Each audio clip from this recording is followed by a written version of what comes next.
ଯୋହନ 2। ଏହାର 2-3 ପରେ ଗାଲିଲି ପ୍ରଦେଶର କାନା ସହରରେ ଗୋଟିଏ ବିବାହ ଉତ୍ସବ ହେଉଥିଲା। ଯୀଶୁଙ୍କର ମା ସେଠାରେ ଉପସ୍ଥିତ ଥିଲେ। ଯୀଶୁ ଓ ତାଙ୍କର ଶିଷ୍ୟମାନେ ମଧ୍ୟ ନିମନ୍ତ୍ରିତ ହୋଇ ସେଠାକୁ ଯାଇଥିଲେ।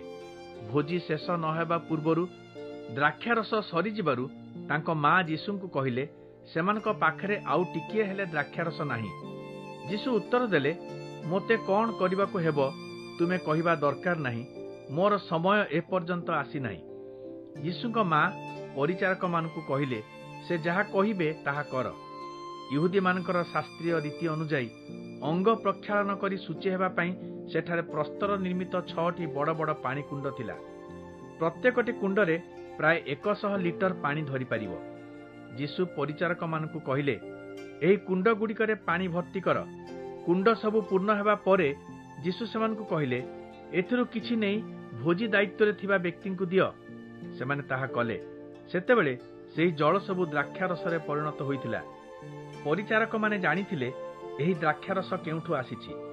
ଭୋଜି ଦାୟିତ୍ୱରେ ଥିବା ବ୍ୟକ୍ତି ତାହା ଚାଖିଲେ ଓ ତାହା କେଉଁଠୁ ଆସିଛି ଜାଣିନଥିବାରୁ ବରକୁ ପଚାରିଲେ, ସମସ୍ତେ ସବୁଠୁ ଉତ୍କୃଷ୍ଟ ଦ୍ରାକ୍ଷାରସ ପ୍ରଥମେ ପରିବେଷଣ କରନ୍ତି ଏବଂ ଅତିଥିମାନେ ତାହା ପାନ କରି ପରିତୃପ୍ତ ହେବା ପରେ ସାଧାରଣ ଦ୍ରାକ୍ଷାରସ ଦିଅନ୍ତି, କିନ୍ତୁ ତୁମେ ସବୁଠାରୁ ଭଲ ଦ୍ରାକ୍ଷାରସ ଶେଷ ପର୍ଯ୍ୟନ୍ତ ରଖିଛ।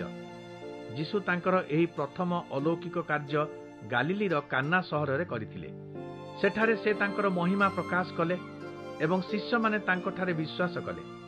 ଏହାପରେ ଯୀଶୁ, ତାଙ୍କ ମା, ଭାଇମାନେ ଓ ଶିଷ୍ୟମାନେ କପର୍ଣ୍ଣାହୁମକୁ ଯାଇ ସେଠାରେ କିଛି ଦିନ ରହିଲେ। ଇହୁଦୀମାନଙ୍କର ନିସ୍ତାର ପର୍ବ ଅତି ନିକଟ ହୋଇ ଆସିଲା। ତେଣୁ ଯୀଶୁ ଜେରୁସାଲେମକୁ ଗଲେ। ସେଠାରେ ସେ ଦେଖିଲେ ମନ୍ଦିର ଭିତରେ ଲୋକେ ଗୋରୁ, ଗାଈ, ମେଣ୍ଢା ଓ ପାରା ବ୍ୟବସାୟ କରୁଛନ୍ତି ଓ ମୁଦ୍ରା ବିନିମୟକାରୀମାନେ ମେଜ ଉପରେ ସେମାନଙ୍କର ମୁଦ୍ରା ସବୁ ସଜାଇ ବସିଛନ୍ତି। ଯୀଶୁ ଦୌଡ଼ି ବଳି ଗୋଟିଏ ଚାବୁକ ତିଆରି କଲେ ଏବଂ ଗୋରୁ, ମେଣ୍ଢାମାନଙ୍କୁ ମନ୍ଦିରରୁ ବାହାର କରିଦେଲେ। ମୁଦ୍ରା ବିନିମୟକାରୀମାନଙ୍କର ମେଜ ସବୁ ଓଲଟାଇ ଦେଇ ମୁଦ୍ରାଗୁଡ଼ିକୁ ତଳେ ବିଞ୍ଚିଦେଲେ। ପାରା ବିକ୍ରେତାମାନଙ୍କୁ ଆଦେଶ ଦେଲେ, ଏସବୁ ଏଠାରୁ ବାହାର କର। ମୋ ପିତାଙ୍କ ଗୃହକୁ ହାଟ ବଜାରରେ ପରିଣତ କର ନାହିଁ। ଏହା ଦେଖି ଶାସ୍ତ୍ରରେ ଲିଖିତ ଏକ ଉକ୍ତି ଶିଷ୍ୟମାନଙ୍କର ମନେ ପଡ଼ିଲା, ତୁମ ଗୃହ ପ୍ରତି ମୋର ଭକ୍ତି ମୋ ଭିତରେ ଅଗ୍ନି ପରି ପ୍ରଜ୍ୱଳିତ ହେଉଛି। ଇହୁଦୀ କର୍ତ୍ତୃପକ୍ଷମାନେ ଯୀଶୁଙ୍କୁ ପ୍ରଶ୍ନ କଲେ, ଏଭଳି କାର୍ଯ୍ୟ କରିବା ପାଇଁ ତୁମର ଅଧିକାର ଅଛି ବୋଲି ତୁମେ କି ଅଲୌକିକ କାର୍ଯ୍ୟ ଦ୍ୱାରା ପ୍ରମାଣ ଦେଇପାରିବ? ଯୀଶୁ ଉତ୍ତର ଦେଲେ, ଏହି ମନ୍ଦିରକୁ ଭାଙ୍ଗିଦେଲେ 3 ଦିନରେ ମୁଁ ତାକୁ ପୁଣି ତୋଡ଼ିଦେବି। ସେମାନେ କହିଲେ, କ'ଣ 3 ଦିନ ଭିତରେ ତୁମେ ତାକୁ ତିଆରି କରିଦେଇପାରିବ? ଏହାକୁ ତିଆରି କରିବା ପାଇଁ ଯେ 46 ବର୍ଷ ଲାଗିଥିଲା।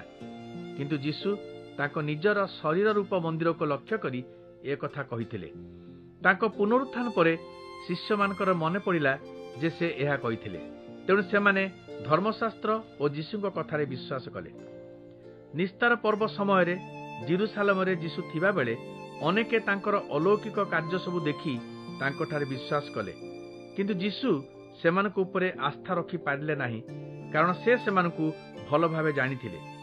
ସେମାନଙ୍କ ବିଷୟରେ ତାଙ୍କୁ କେହି କିଛି କହିବା ଆବଶ୍ୟକ ନଥିଲା, କାରଣ ଯୀଶୁ ସେମାନଙ୍କ ଅନ୍ତରର କଥା ଜାଣିପାରୁଥିଲେ।